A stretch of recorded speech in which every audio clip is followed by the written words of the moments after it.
தென்றலே மெல்ல பேசு சீரியல்ல கலா இப்ப கீழ விழுந்த உடனே தலையில அடிபட்டுருச்சு, ரத்தம் வந்துருச்சு அப்படின்னு இளமதி அத பெருசாக்குறாங்க.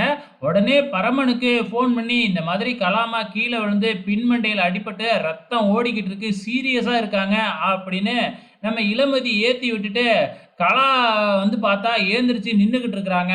இருந்தாலும் நம்ம இளமதி வந்து, "அத்தை இதெல்லாம் இப்படியே விடக்கூடாது. பின்மண்டையில அடிபட்டுருக்கு. வாங்க ஹாஸ்பிட்டல் போலாம்" அப்படின்னு இழுத்துக்கிட்டு போயிடுறாங்க. இங்க கலாவுக்கும், ரஞ்சிதத்துக்கும் புரியவே இல்ல. எதுக்காக இளமதி நம்ம மேல இவ்ளோ அக்கறை எடுத்துக்கிறா? அப்படின்னு சொல்லிட்டு. இங்க ஹாஸ்பிட்டலுக்கு போய் நடந்து போறாங்க. ஆனா, திடீர்னு ஒரு வீல் சேர்ல உட்கார வச்சு தள்ளிக்கிட்டு போறாங்க நம்ம இளமதி. இளமதி பண்ற பெர்ஃபார்மன்ஸ்ல அங்க இருக்கிறவங்கலாம், "இப்படி ஒரு மருமக கிடைக்கணும்" அப்படிங்கிற மாதிரி பேசிக்கிட்டு இருக்காங்கன்னா பார்த்துக்கங்களேன். அந்த அளவுக்கு நடிச்சு தள்ளிக்கிட்டு இருக்கிறாங்க நம்ம இளமதி.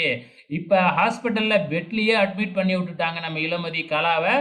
அதுக்கப்புறம் தான் நம்ம பரம அடிச்சு புடிச்சுக்கிட்டு அங்க வராப்புல. வந்த உடனே, "உங்க அம்மாவுக்கு பின்மண்டையில அடிபட்டுருச்சு. அவங்களுக்கு ஏதாச்சும் ஆனாலும் ஆயிடும். நீ வேறயா துபாய் போறேங்கிற. எப்படி இவங்கள யாரு பார்த்துக்குவா? பின்னாடி ஏதாச்சும் பிரச்சனை வந்தா என்ன ஆவறது?" அப்படி இப்படின்னு ஏத்தி விடுறாங்க நம்ம இளமதி. அப்பதான் கலாவுக்கே புரிய வருது. "ஓ! இதுக்காக தான் இவ இவ்ளோ டிராமா போட்டாளா?" அப்படின்னு சொல்லிட்டு, "எனக்கெல்லாம் ஒண்ணுமே இல்ல. நான் நல்லா தான் இருக்கேன்." அப்படின்னு சொல்லி எழுந்திரிச்சு போயிடுறாங்க. இப்ப பரமனும் வேற வழி இல்ல. இளமதியோட எல்லா பிளானும் ஃபெயிலியர் ஆயிடுது. இப்ப என்ன செய்றதுன்னே தெரியாம போய் நர்மதா கிட்ட ஐடியா கேட்டுக்கிட்டு இருக்கிறாங்க.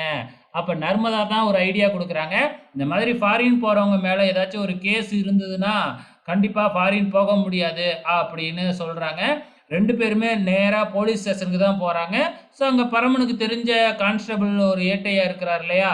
அவர்கிட்ட விசாரிக்கும் பொழுது, "பரமன் மேல கேஸ் குடுத்தவங்க எல்லாமே வாபஸ் வாங்கிட்டாங்க. அதனால தான் பரம இப்ப ஃபாரின் போக முடியுது" அப்படின்னு உடனே, "அப்ப புதுசா ஏதாச்சும் கேஸ் வந்தா" அப்படின்னு உடனே, "கேஸ் வந்தா கண்டிப்பா போக முடியாது" அப்படின்னு சொல்லிடுறாரு. அதுக்கப்புறம் என்ன, கலா மேல கோபத்துல இருக்கிறவங்கள போய் பார்த்து மீட் பண்ணி, அவங்க கிட்ட கெஞ்சி, எப்படியாச்சும் பரமன கோவப்படுத்தி, இந்த மாதிரி ஜெயில்ல அடைக்கிற மாதிரி பண்ணிடுங்க அப்படின்னு ஒரு உதவி கேட்கறாங்க.